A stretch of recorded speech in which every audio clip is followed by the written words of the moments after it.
छम छम करती हुई वो पायलों की आवाज़ बालों में कचरा लगाए। एक औरत घूंघट ओढ़े सुनसान रास्ते से होके जा रही थी। उसका पीछा करते करते राकेश नाम का एक लड़का आने लगा था। चलते चलते अचानक से राकेश रुक गया। जो औरत उसके सामने चल रही थी, उसके पैरों के निशान खून में बदलने लगे। ये देख वो हैरान हो गया।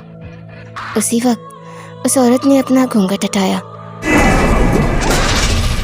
उसका वो भयानक चेहरा देख राकेश के मुंह से चीख निकल गई। आंखें खोली तो देखा वो अपने बेड पर ही था।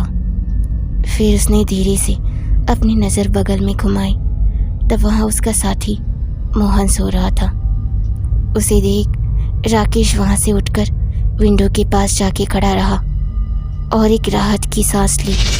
पता नहीं और कितने महीने इसी घर में छिपे रहना होगा।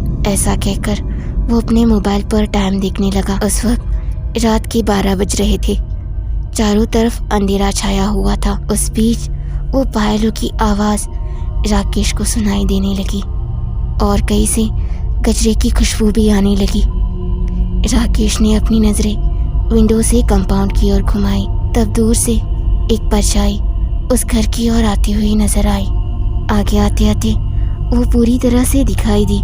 वो वही घूंघट वाली औरत थी। अब राकेश को समझ नहीं आ रहा था कि क्या वो एक सपना था या फिर हकीकत, और वो उस डर के मारे अंदर की ओर मुड़ा। तब अचानक सामने वही औरत आ गई। वीडियो बीच में रोकने के लिए माफ़ी चाहूँगी, लेकिन अगर आपने यहाँ तक वीडियो देखी है तो एक रिक्वेस्ट है, एक लाइक और एक कमेंट ज़रूर कीजिएगा, क्योंकि इस वीडियो को बनाने में बहुत मेहनत लगी है। रात के 2 बज रहे थे और उस पंखे के अजीब सी आवाज़ से मोहन जाग उठा तो देखा बेड पर से राकेश गायब था। ये अब कहाँ गया होगा? कहीं ये सब लेकर भाग तो नहीं गया? ऐसा कहकर मोहन झट से बेड पर से उठकर एक अलमारी की ओर गया।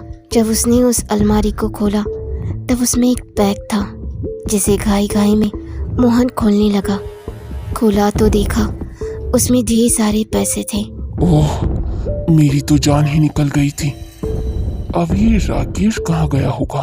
तभी मोहन की नज़र एक कोने में गई जहाँ राकेश की लाश गिरी हुई थी। उसकी लाश को देख मोहन के रोंगटे खड़े हो गए, क्योंकि उस लाश के आंखें ही नहीं थे।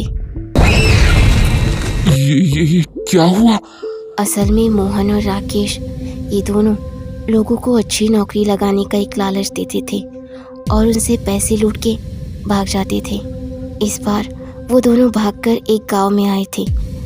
उस गांव में उन्हें एक ऐसा घर मिला जिसका ना तो कोई मालिक था और ना ही उस जगह पे किसी का आना जाना था। सुबह के लगभग 4 बज रहे थे और मोहन उस लाश को ज़मीन के अंदर दफनाने लगा था। तभी उसे एक घूंघट वाली औरत उसकी ओर आती हुई नजर आई। वो बहुत ही तेज़ी से आने लगी थी। ये देख मोहन हैरान हो गया। आज तक किसी ने हिम्मत नहीं की यहाँ आने की, और तुम मेरे घर में रहने लगे।